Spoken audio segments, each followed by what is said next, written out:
Somebody tell me. Shalom, shalom, Yisrael. Yehonatan Dawid with here, humbly so. Thank you, Cleveland. I don't feel no ways tired. All those north of 50, south of 50, around 50, they remember that, man. This is what they call the 20th of February, 2022. Shalom Malakim, peace be on you. Yehonatan Dawid with you here, Yahweh for Christians. We are continuing our series. This is the 6th of 7.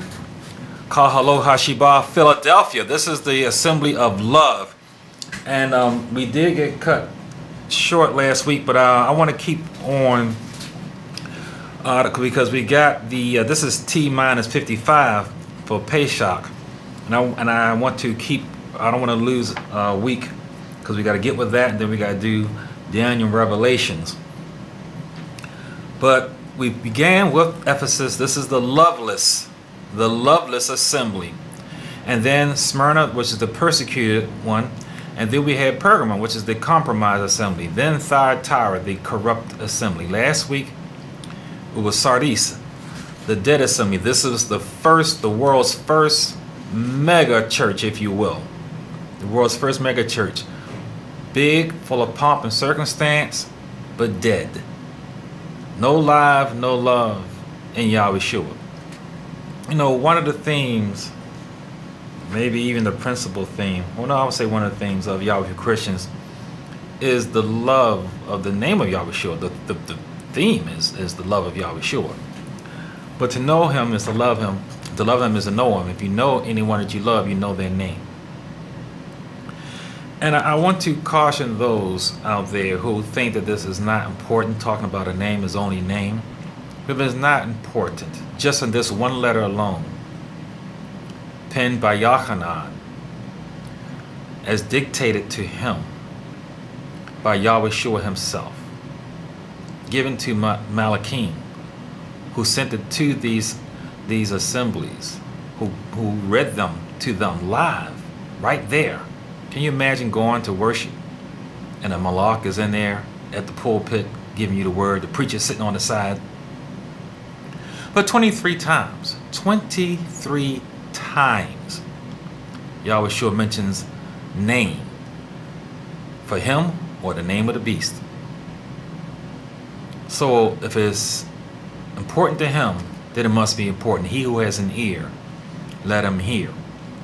That's one of the themes of Golah, which you call the book of Revelations. It's a Hebraism, he who has an ear to hear. When that was told to the Hebrew, they knew to pay attention, to lean forward, to bend the ear towards the word. We know that faith comes by hearing, Romans 10:17. And that the just live by faith. And we know faith comes by hearing the word of Yahweh, Habakkuk 2:4. How can they hear unless they have a preacher? Here, you don't have a preacher, you have a teacher. Consider this, Yisrael. All of what we know, all of what we see was created by the word of Yahweh. The word, that means he spoke. And reality heard it and it became. He who has an ear, let him hear. Words spoken to be received by the ear. And in faith, Yahweh spoke and reality came. What we say is important because he gave man the power to create with his own mouth. Do not destroy his creation with your mouth. He created with the word of his mouth. Don't you destroy it with what you say out of your mouth. So we know that our faith is not increased by our eyeballs, not increased by what we see, but by what we shema, what we hear. What we hear is the instructions from Yahweh. The Torah just means instructions. It's the instructions on how to live, how to walk, how to talk, how to eat, how to drink, how to dress, how to bless, how to curse. All of this housed in Yahweh Shua, who is the Torah. He is the law. Galatians 3:24-25 says the law is a tutor, and it brought us to Yahweh Shua. Once we have Yahweh Shua, we don't need it. It brings us to him. He is the kingdom. and it does not come by observation. Luke 17, 20 and 21. We know we do look forward to the Kodesh Moedim, the feast days. I'm doing a countdown to Passover, but it does not come by observation, he says. It comes by Shema, hearing. You have to be able to discern the voice of Yahweh. And you have to practice it now, daily. Just sit down, be still, shut up, be still, be quiet, and listen. Because you don't hear it now, you're not going to hear it then. You're not going to be able to use your eyeballs and look. The kingdom does not come by observation. Luke 17, 20, 21. This assembly, the Philadelphia assembly, is the assembly of love, the very opposite of Ephesus, which is where we began. The worst sin one can do is to not return love. And now we have come all the way to this assembly, the one that is the opposite of Ephesus, and it loves. Let's read the letter that the Malak spoke before this assembly, right before them in their face. In Revelation, what you call Revelation 3, 17 to 13. Golah 3, 17 to 13. And Golah 3, 7 through 13. 7 to 13. And to the Malak of the assembly in Philadelphia write, these things says he who is Kodesh, he who is Emet, he who has the key of Dawid, he who opens and no one shuts, and shuts and no one opens. I know your works. See, I have set before you an open door, and no one can shut it. For you have a little strength, have kept my word, and have not denied my shame. Indeed, I will make those of the synagogue of Satan, who say they are EUs and are not, but lie. Indeed, I will make them come and worship before your feet, and to know that I have loved you. Because you have kept my command to preserve, I also will keep you from the hour of trial, which will come upon the whole world to test those who live on the earth. Look, I'm coming quickly. Hold fast what you have, that no one may take your crown. He who overcomes, I will make him a pillar in the bayet of my mighty one, and he will go out no more. I will write on him the shame of my Elohim. The new Jerusalem, which comes down out of heaven, out of Hashemayim, from Yahweh, and I will write on him my new shame. He who has an ear, let him hear what Ruach has to say to Ha-Halot. Ha-Halot. So you notice I used the Hebrew word shame instead of name. Yes, we have brothers who use the word Shem, but that is not how you say the Hebrew word name. It is not Shem, it is shame. And this demonic slavery language that we're speaking now, called English, it made the word name into a bad word, a dirty word. It was not by coincidence. In English, when you use the word shame, that's a bad thing. It's not good to be called shameful. That's a bad thing. In Ibarit, the word shame it could be a tob thing or it could be raw. If you have a bad shame, which means name, then that's bad. If you have a tob, which you call it good, it means good. The Hebrew word for name is shame. There's no coincidence that Hasatan made it a bad word in this language of slavery. Now, let's do a little backdrop on the history of this small town of Philadelphia, because it's going to give you insight as to why Yahweh Shua introduced himself as such, and he gave the reward as such. If you follow this every week as I've been going through these assemblies, Yahweh Shua introduced himself in a different manner with each one, because he was giving this message tailored to each assembly. And he also gave a different reward to each one because it is tailored for each assembly. There are only 7 Ruachim of Yahweh Shua, his Besorah message. There's only 7. In the last day, everyone saved will be in one of these 7. This is why he has a tailored message for each one, delivered by what you call an angel himself, right there within their assembly on Shabbat. And he introduced himself as such to this town, and I'm going to explain why right now when I talk about this history. It is a Greco-Turkish town. Today it's called Alasehir.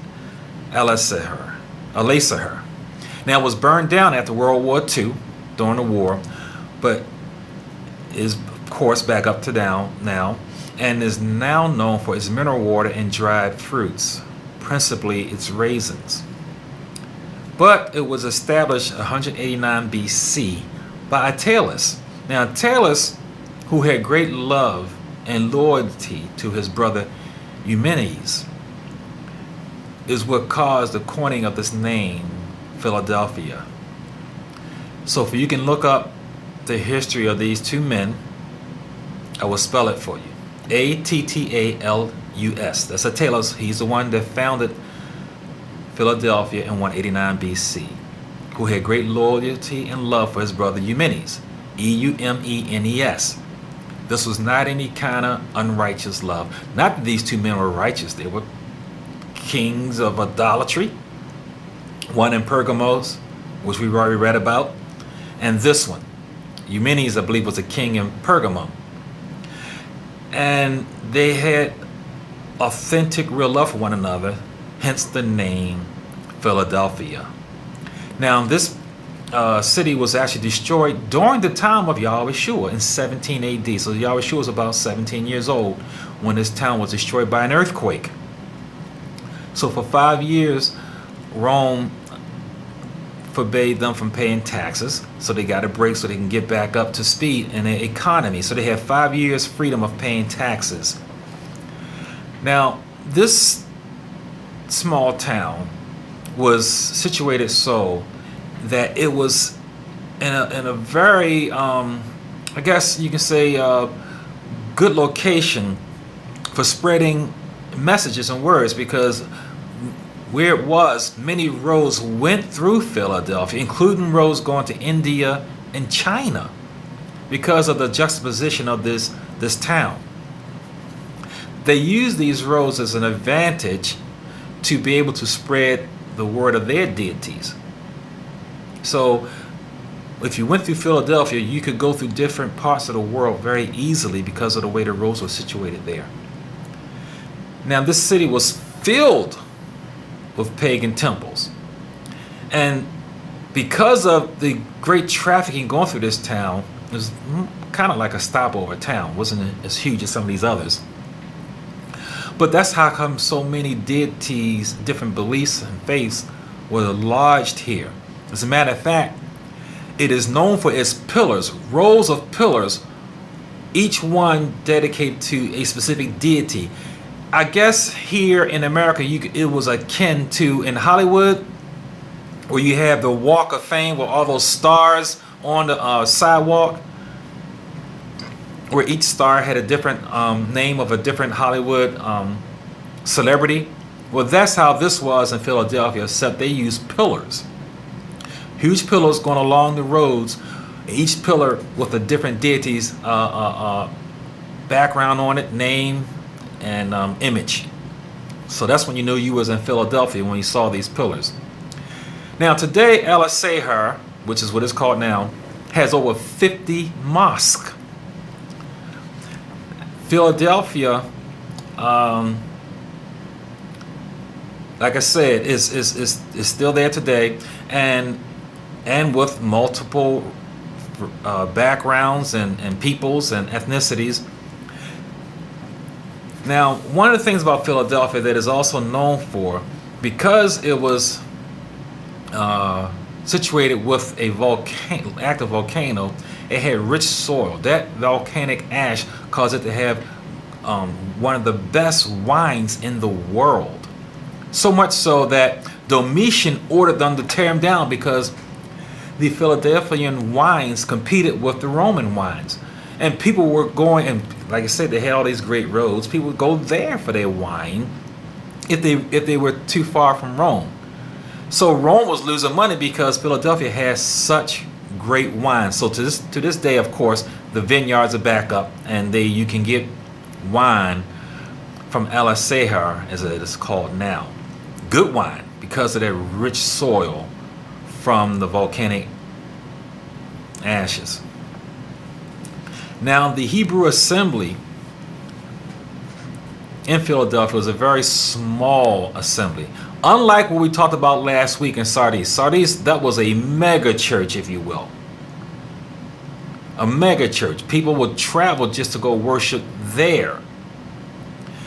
And it was very popular. As such, you had other faiths going there to worship as well, because they don't mind incorporating Yahweh with their worship. It's just another deity to them. But not so here in Philadelphia, because Philadelphia did distinguish itself from the other faiths, just like Smyrna. And just like Smyrna, this assembly was persecuted. Whenever an assembly is persecuted, and we only have 2 out of these 7 that were persecuted, it is because they distinguished themselves from the rest. Hence, Yahweh said that he will let them know who he loves.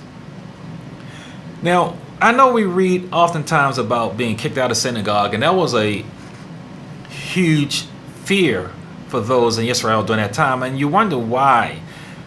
But there's a reason why. See, here's the thing. Rome has always given exemption to the Hebrews for keeping their faith, worshiping as they wanted to worship, sacrificing as they wanted to sacrifice. Didn't matter to them. All they cared about was Pax Roma. Pax Roma. That means the peace of Rome.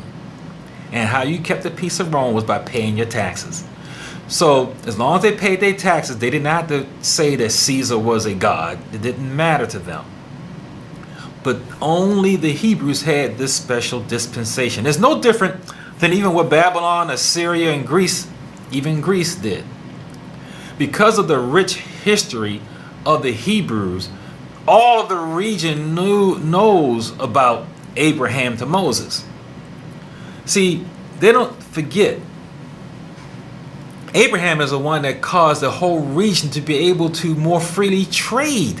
Abraham is the one that caused all of these different nations to be able to communicate better, hence trade easier, hence become wealthy. How did he do that?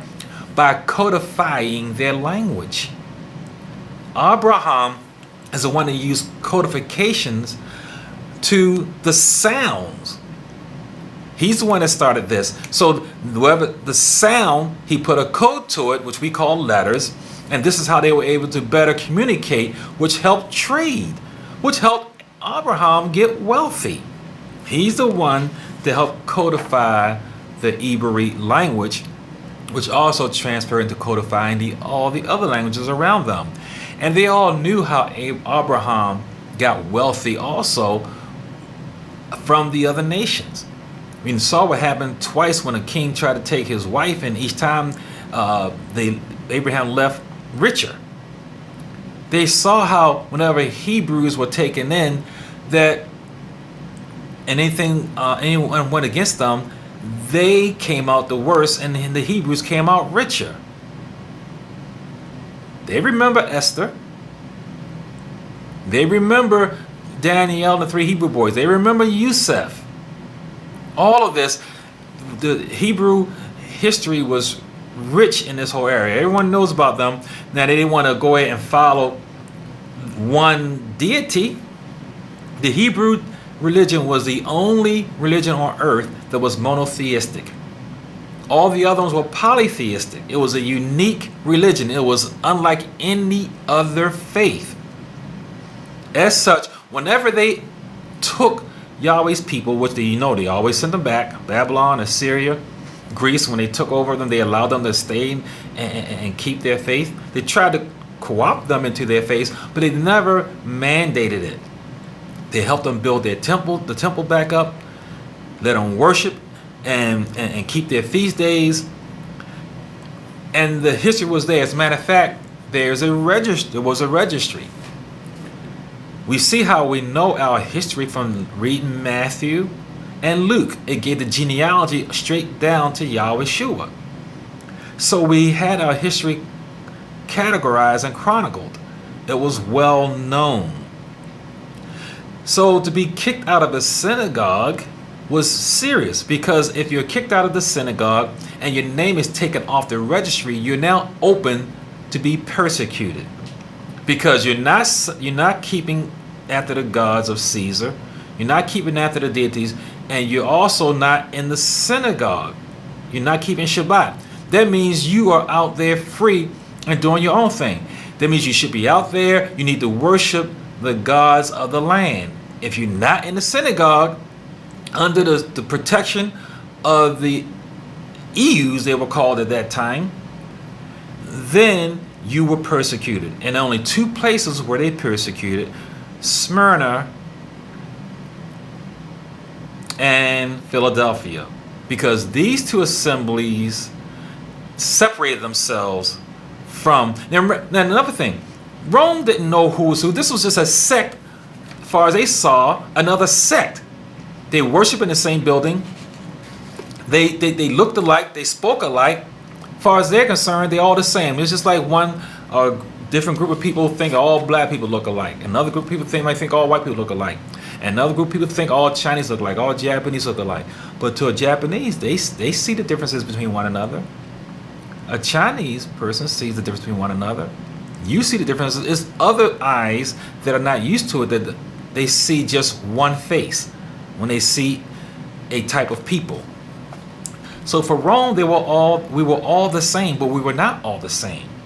What would distinguish us, what would separate us, is the Besorah of Yahweh HaMashiach. Because the EUs did not worship Yahweh HaMashiach. They kept the 613. And that was their religion. Their religion was in their rituals, not in the love of Yahweh HaMashiach. And because this small assembly, it was a small assembly, had the love of Yahweh HaMashiach, they were ostracized, not only by the community, but by their families and by the government. This is why Yahweh says, Ani Ohab Otach, I love you.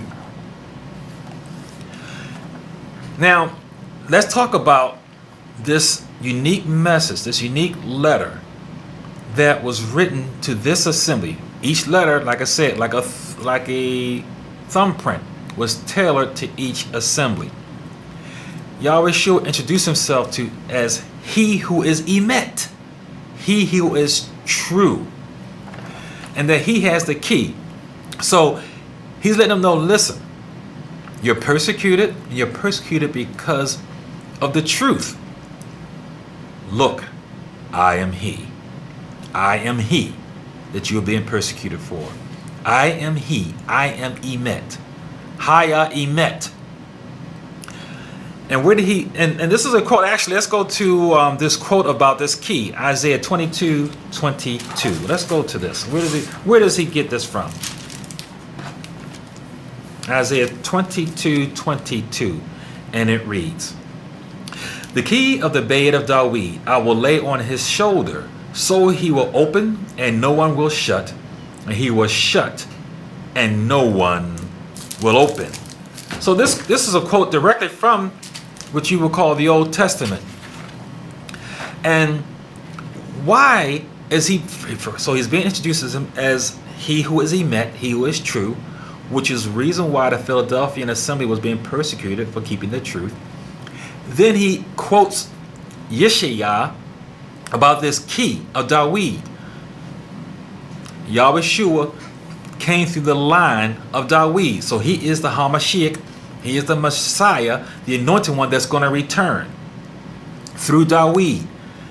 And this key, now why this connection to Dawid? Remember, the Philadelphia assembly is called so because they are the ones that love. This word means love. This is a passionate assembly. They love him. What does the name Dawid mean? Boiling. Boiling for who? Boiling for Yahweh.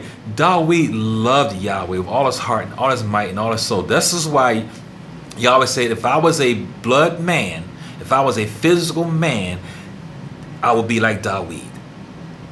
David, more so than anyone, any character in all the word, loved Yahweh. Read his works in the book. His heart boiled for the love of Yahweh. He sought to seek his face every day.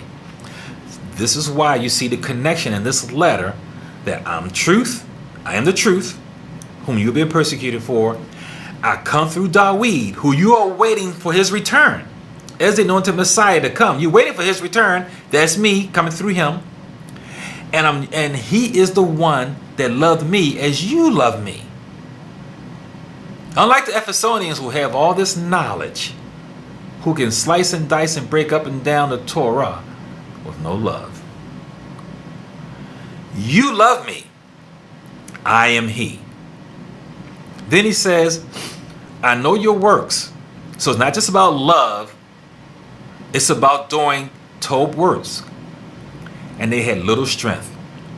They had little strength because they were being persecuted and killed. It was not a big group. And they just kept on holding on to what they can. And they did not deny his name. This is the exact opposite of Sardis, whom we spoke about last week. This huge assembly who had a lot of strength. Huge ministries. Big and profitable and doing well and renowned.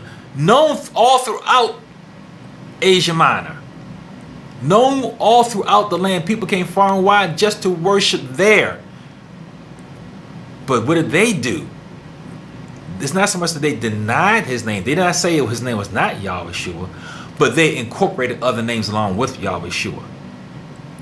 Philadelphia did not do this. They did not deny the name of Yahweh. They used this name without leaven. They did not leaven his name with other faiths. This is why they were put out of the synagogue. And this is why Yahweh says, you will not be put out. I open the door and no one can shut it. I shut the door and no one can open it. You see why he uses the words that he uses? Because it's going to touch in the heart of the hearers of this word. While they were in their little house assembly and this Malak standing before them, they knew this message was specifically for them. Those who were put out, who were kicked out and could not get back in. And who cares about the synagogue? It's a Greek word meaning to bring together.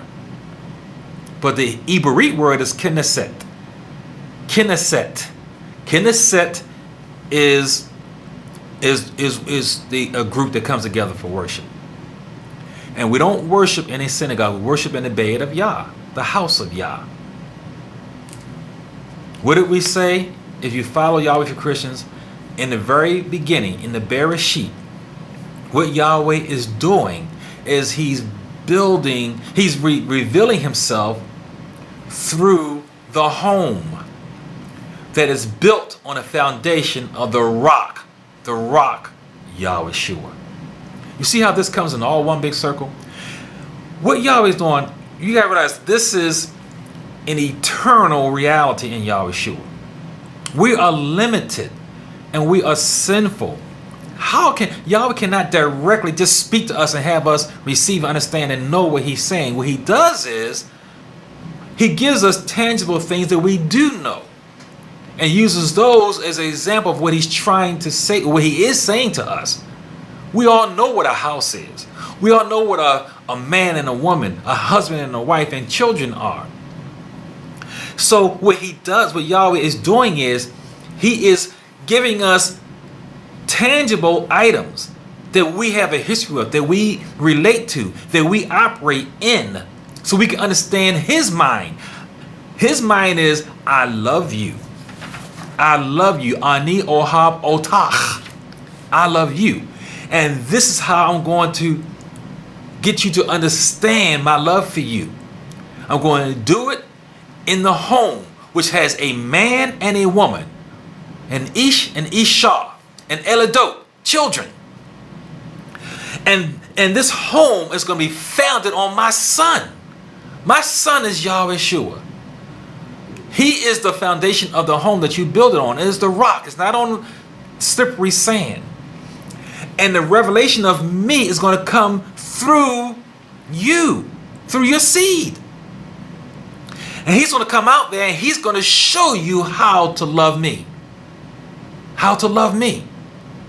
He's going to show you with Tob works, good works, Sadiq works, righteous works, in true love to the death. And just to say it from the eternal mind of him to us, we cannot understand it. But we do understand house, husband, wife, children, covenant, keeping your word, following the example. These things we do know. And these things he is doing and has done. That brings us to the point of his son. The Torah leads us, is a tutor, Galatians 3:24-25. To lead us to his son. Yahweh Shua is the X-Man. All things go through him. Ain't nobody getting in without him. Now he says that right now the world doesn't acknowledge us as his children, as his Eladot. It does not acknowledge. It doesn't even recognize us. When this opens the Bible, it does not see your face in it. It sees another. It does not acknowledge you as his people. We're speaking the language of slavery. This is why Yahweh Shua says, I'm going to make them come before your feet and bow down at your feet. They'll know then who I love. And this takes us once again back to what you call the Old Testament. Yusuf said that his brother, he had a dream that his brothers will bow before him. Of course, this hit a nerve to them, and they hated him to the point of wanting to kill him. So, who is the offspring of Yusuf? Ephraim and Manasseh, who are the Melogolim, the fruitfulness, the fruitfulness of the nations, who flourish, who proliferate like fish. This is why Christians use the fish as the symbol. One of the reasons why, because it comes from the god Dagon, which is not good. But we have proliferated the entire four corners of the earth like fish. From Ephraim. Yusuf is the father of Ephraim. So that means today, you and I who are here now are from that seed, and we are not being recognized as who we are. It's going to be Yahweh Shua who's going to have to make them know who we are, and they're going to come and bow before us at our feet. You cannot do this. Only Yahweh Shua can do it. You cannot go on social media and blast and curse and name call other peoples and put them and slander them because they don't recognize you as being a Hebrew, being one of Yahweh's children. Your anger does not cause righteousness. Your anger only causes harm. That's all scripture. I'm speaking scripture out of my mouth. Your anger, your self-righteousness only causes harm. No one's going to say, oh, you're right, and stop believing what they believe and follow you because you're yelling and cursing at them. It's not going to happen. I've been doing this for over 40 years. Trust me, I have done that in my day and have tried, and it is not good. Lashon hara is going to be the number one reason why people are not going to make it into the kingdom. The tongue of evil is going to be the number one reason. Not because you stop eating, not because you're eating pork, not because you're keeping Sunday, not even because you're keeping the Lord God Jesus Christ. The number one reason why people are not going to make it to the kingdom is because they're using words to destroy Yahweh's creation. Yahweh created you after his image. Who are you to use your words to destroy his image? Words are not seen, they are heard. They are heard, yet they cause genetic changes. They alter and they create and they destroy. Your words need to support Yahweh's words and create and uplift, not destroy and break down. I have repented of myself doing this. We do not on Yahweh for Christians Jew bash. We do not white man bash. We don't even Christian bash. What we do is tell the truth. And that's going to hurt some Jews. It's going to hurt some white people. It's going to hurt some Christians. But those who have an ear to hear will not be hurt. Yahweh Shua said, blessed is he who is not offended in me. Use your words to build up. Hold on to the name of Yahweh Shua. Here's the thing. He says, hold on to that which remains. They can legislate anything they want. They can do anything they want. But the one thing they cannot do is they cannot take the name of Yahweh out of your mouth. They cannot take prayer away from you. You can pray anywhere. You be arrested. You can be put in a cell bed or a hospital bed. You can always call on name. If they rip out your tongue, they cannot stop you from praising Yahweh. They cannot keep you from calling on the name of Yahweh Shua in the heart of your mind. They cannot stop it. That's the only thing when Yahweh Shua returns that's going to remain. Not your ministries, not your works, not anything you have done with your hands. Only what's in your heart, the love of Yahweh Shua. How many of you out there worship with people who love Yahweh Shua? How many? This was the smallest of all the assemblies. This was one of the 7 Ruachim of Yahweh Shua. There's only 7 Ruachs of him. And this was one of them. And this was the smallest one. Yet everyone wants to claim they're in Philadelphia. They are part of Philadelphia. And it's a lie. You're not. You're not of Philadelphia. You're not of the love of Yahweh Shua. You hold on fast to this name. The love of this name. A name that he says that he is going to register. Remember, Yahweh Shua uses these words that speaks to this assembly. Philadelphia was known for having pillars with the deities of the world. This is why Yahweh Shua says he's going to make you a pillar and write your name on the pillar in his father's house. And no one's going to make you go out. And they took that personally because they were already out in the streets and going from house to house to house, just 2 or 3 gathered together to worship. And they were taken off the registry in the synagogues. And so when the magistrates come through, and if their name's not in the registry, they have no right to not call on Caesar or any other of their deities as gods. They had to worship the other gods, or they had rights to be jailed or killed. They would have their farms taken, burned. They would had their jobs taken. Smyrna, all of them were unemployed in Smyrna. They take their jobs away in Smyrna. That was the least they did. But here in Philadelphia as well, if your name was not registered in the synagogues, you were open for persecution. So Yahweh says, I'm going to register my name in you. Let's go ahead and read again. Verse 12 of their narrative. Yahweh Shua says out of his own mouth, he who overcomes, I will make him a pillar in the bayed of Yahweh. See, I'd rather have my name written on a pillar in his house. Damn the synagogues. Damn them. Damn those synagogues. I don't need to have my name registered in there. You don't need to have your name registered in there. They can go because there will be no synagogue in Hashemayim. And then he says, he will go out no more. So they can kick you out now. They can kick you out your jobs, kick you out your homes. They can put you in prison houses. They can hurt you and put you in the hospitals. They can do whatever they want. But in Yahweh's home, where he registers your name, you will no longer be put out. He says, I will write on him the name of Yahweh and the name of the city of my Elohim, Yerushalayim. Yerushalayim. Doesn't matter what city. Not the city of Philadelphia. Not the city of Washington, D.C., not Baltimore, not New York, not any city.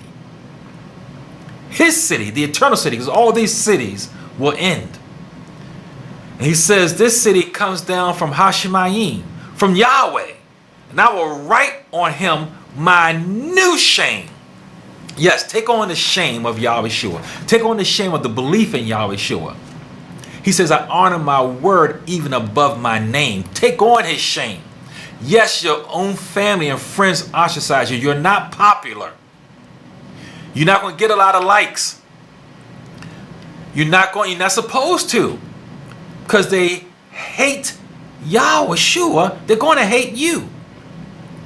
When he left the earth, and of course he resurrected, he only had 120 likes, 120 followers.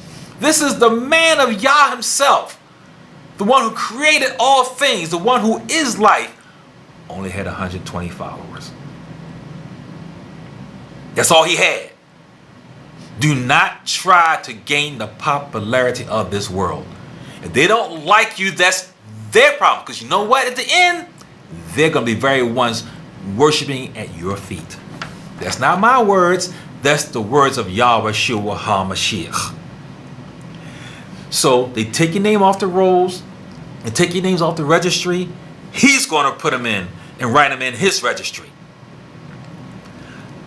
How important is names? I tell you, it's just not me keep talking about the name, the name, the name. Yahweh Shua talks about the name, the name, the name, the name, the name.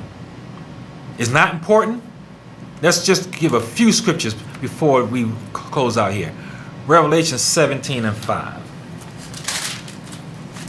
Let's just give a few. Remember, there's 23 of them. Revelation 17 and 5. And it reads, on her forehead a name was written, Mystery, Babylon the Great, the mother of whores and of the abominations of the earth. Now, if names aren't important, you wouldn't mind for someone putting whore on your head? Since names aren't important? In that day, we're going to see who is chaste to one lover, one man, and who is a harlot to many lovers. Because Yahweh's going to stamp that head with the word harlot, whore. If it doesn't matter, then you shouldn't care if it's on your head. I don't think anybody wants to have that tattooed on their head. So it must be important. Revelation 22:4. Because you wouldn't want that on your head. 22 and 4. They will see his face, and his name will be on their foreheads. Yahweh Shua's name. If it's not important, if this naming thing is not important, then you go ahead and say, you know what, you don't need Yahweh Shua's name on your forehead to mark you, to identify you. Go ahead and put the whore's name of Babylon, which has all the deities on all those pillars on her head. Or you're going to have a chaste one person, one man, one woman's name. If it's not important now, why is it going to also be important then? It's important today. Because Yahweh Shua says his name, for those who love him and see his face, who boil for him, his name is going to mark them. 16 and 9. Revelation 16 and 9. It's not important, right? Revelation 16 and 9. For they have shed the blood of the saints and the prophets, and you have given them blood to drink. 16:9. Okay, my apologies. And men were scorched with great heat, and they blasphemed the name of Yahweh, who has power over these plagues, and they did not repent and give him glory. Why didn't they just blaspheme what he's about? Why didn't they just blaspheme what he said and what he's doing? They specifically blasphemed his name. Specifically. They blasphemed his name. Even while they were being pelted with stones. 100 pounds fire and ice stones. They blasphemed his very name. Because that's what's in their heart. What comes out of the mouth is seated in the heart. If you have a heart of blasphemy, if you have a heart of Laban, and then everything goes like in Sardis, where it doesn't matter. You go ahead and treat Yahweh like a smorgasbord. You just go ahead and toss it in with everything else. If you have that kind of heart, which is the heart of harlotry, you can't sleep in one man's bed, then another man's bed, then another man's bed. and then come back to your husband, another woman's bed, a different woman's bed, and then come back to your wife? What name you going to call on in the midst of your ecstasy? You're going to call on the one that's in your heart. And if Yahweh Shua's name is not in your heart, they're going to blaspheme to the end. Get it in your heart now, today, on what they call the 20th of February, 2022. It's important. It's not Yohanathan Dawid saying it. It's right here in the book, in the Brit Hadashah, the New Testament as you call it. Revelations 15:4.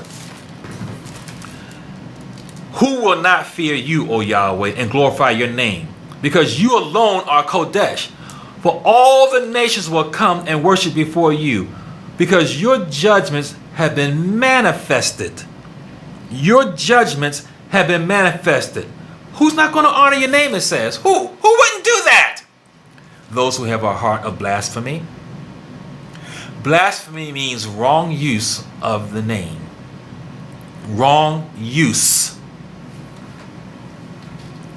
Yahweh means I am. I've always existed, I always will be. Yahweh Shua means I am salvation. I've always been salvation. I've always existed as your salvation.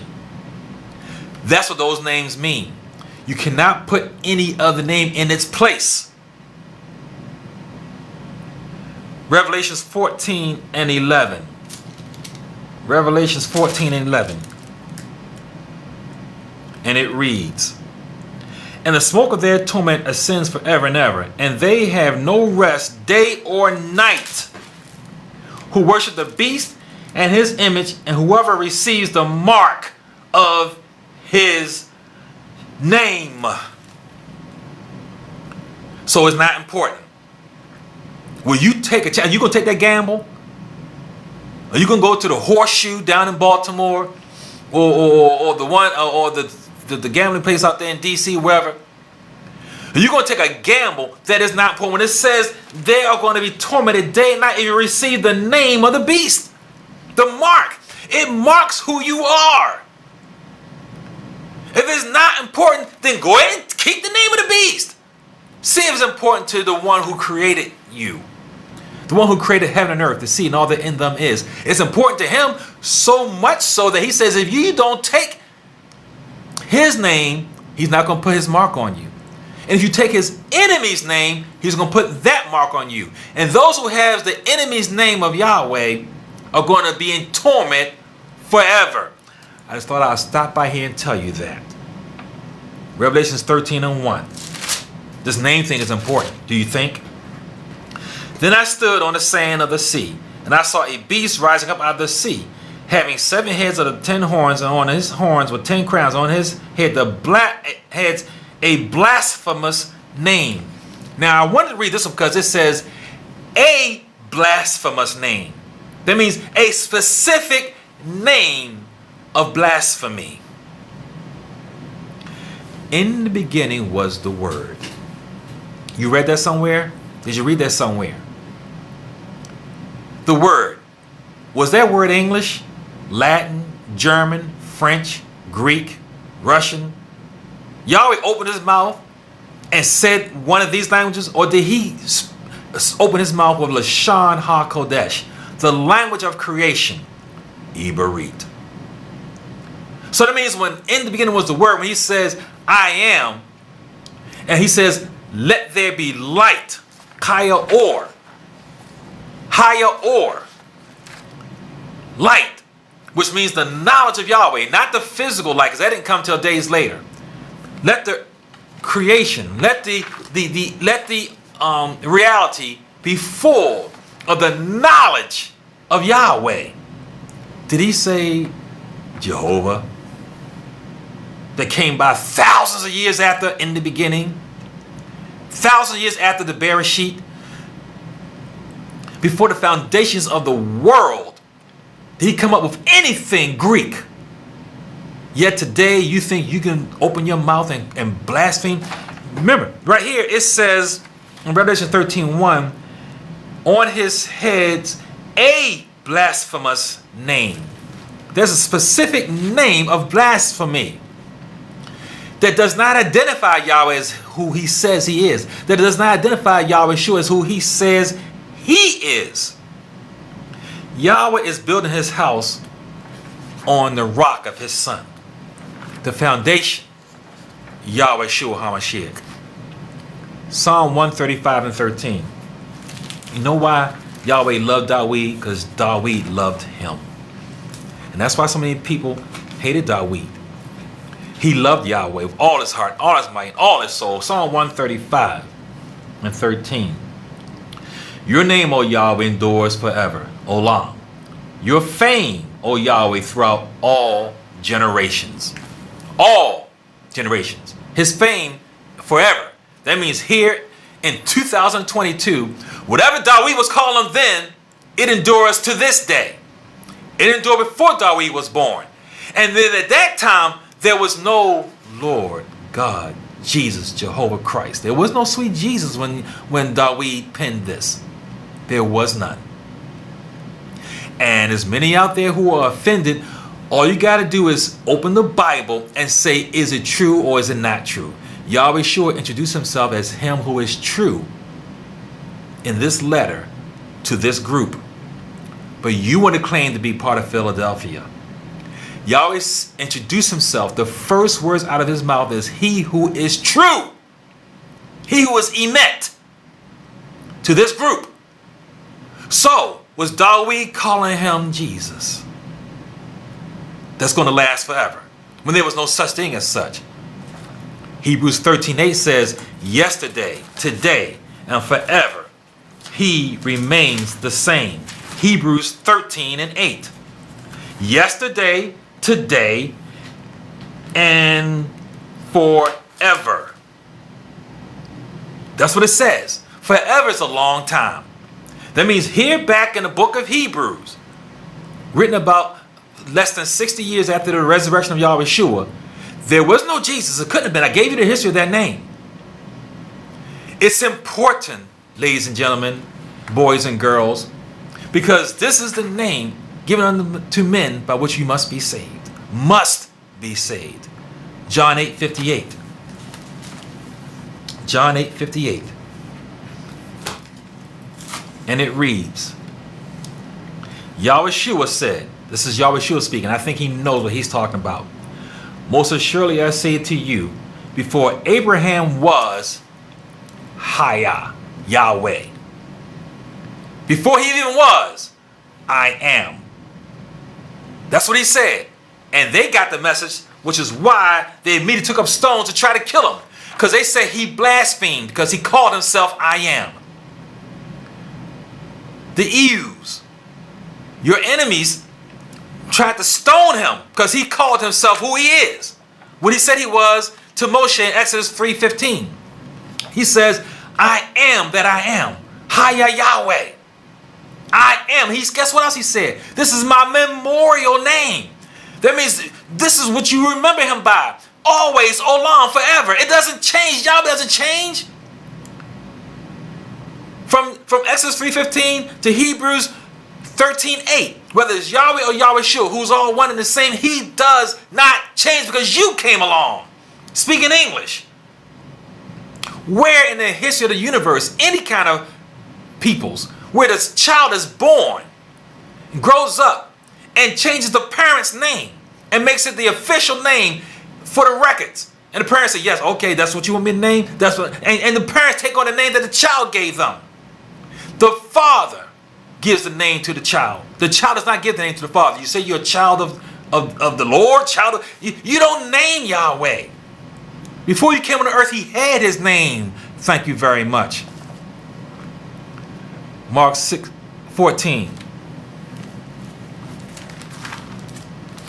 Mark 14, 61 through 65. But he kept silent and answered nothing. Again, the high priest asked him, saying to him, are you Hamashiach, the son of the blessed? Yahweh Shua said, okay, out of his mouth, Haya, Yahweh, I am.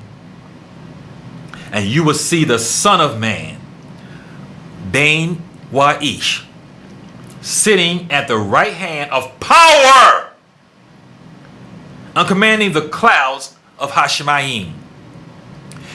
Just like he told Moshe in Exodus 3:15, I am.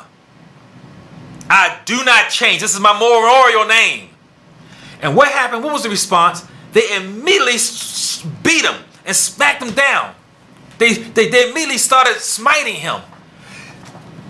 If the devil is in a person's heart, the accuser is in their heart, the response to the name of Yahweh is going to be one of hatred and violence. When he said, I am, they hated him and they responded in violence. What happened to, now this is from people who supposed to know who he is. This came from the EUs, from the ones who were in charge of the synagogues. But for the Romans, they didn't respond that way. In John 18:6, when they was coming to arrest him, they said, are you the Messiah? He said the same thing. They didn't try to kill him, but the power that he talks about caused them to fall back. Read it in John 18:6. Those who were not Hebrew, who did not know who he was, that power of him saying who he was caused them to fall back. But those who supposed to know who he was, caused it brought out their trueness. Brutal vipers, demons, sought to stone him. And here in Mark, they immediately started beating him. How about Luke? Luke 1. And I'm not going to have a chance to finish reading it. But in the narrative, in Luke 1:31-38, this is when Miriam is being spoken to by the Malak, talking about her pregnancy with Hamashiach. And this Malak came straight from the throne of Yahweh, hearing the words of Yahweh to his ears, telling him what to say to Miriam, who he was going to come through. So the Malak comes down to earth to talk to her, to tell her the message that Yahweh gave him, straight to her ears. Do you think she got that wrong? He says his name will be Yahweh Shua. He is Emmanuel. He is Elohim with you. This was a name that they did not know in what you call the Old Testament. It was a secret. You can go ahead and start it. Do you think he got it wrong? But you're getting it wrong today. Next week, Laodicea, the final assembly in apostasy. Apostasy. Until then, Yahshua will love you and keep you and let his face shine on you and give you peace. And here, Shalom, Malakim, peace be on you.